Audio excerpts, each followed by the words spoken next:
Alright, hopefully you guys can get a good view of this, but the order that you tend to put these bumper guards in is you start with these throat pieces,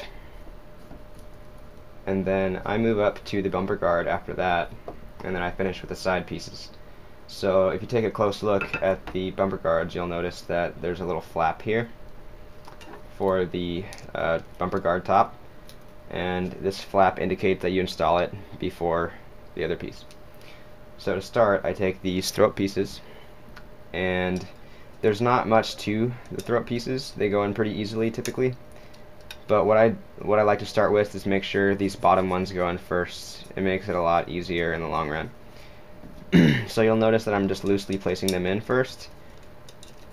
And one of the mistakes I commonly see for a lot of people trying to install these is that they make sure every single grommet is all the way through before proceeding, whereas you just gotta go by feel. So you'll notice that these bottom two are sticking out all the way. Then you take your awl and you just wiggle the rest of them in.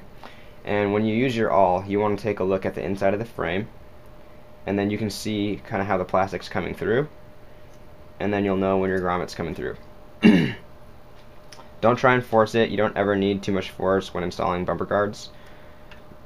And one of the other things that I like to point out is that if this grommet here won't go through, don't try and force it. Look down maybe 2 or 3 grommets and make sure all of these guys are also coming in.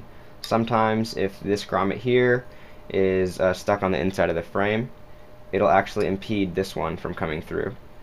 So I'm just going to put these throat pieces in. So I'll take a little wiggle and make sure these guys come through all the way. And this one here still isn't all the way through, and you'll notice it's actually one of the enlarged grommets. And if I take my awl and push it through, using a tiny bit of force, it'll come through, just like that. And then I'll go over them with my thumb to make sure they're seated properly. And repeating on this side, I'll make sure these bottom two are all the way through the frame because they're the longest and they're the hardest to direct.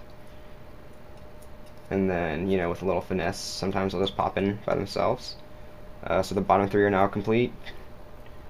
Give it a little wiggle, and it's not all the way through, but I'm going to move on to the next 2 and make sure they're not impeding the one.